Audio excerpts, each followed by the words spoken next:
I talked yesterday about the mainstream media's, the corporate media's almost total lack of coverage of the hundreds of thousands of people that came to the People's Climate Rally, Climate March here in New York City on Sunday.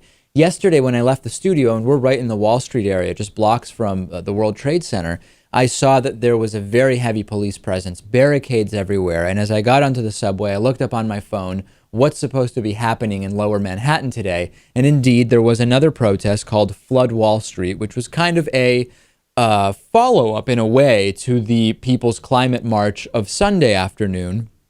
And I went home, and later on in the evening, I read about what took place. And indeed, 102 people were arrested at the Flood Wall Street protest. This was a day of demonstration meant to highlight the role that big corporations play in human effects on climate change. 102 people arrested, including a man dressed as a polar bear. And the visual of this, Lewis, I have no idea what this guy was doing, but the visual of a polar bear being arrested at a rally meant to really draw attention to the effect of big corporations on climate change, it's just such an amazing image. And it's these images, honestly, that sometimes actually get people to pay attention to what's going on.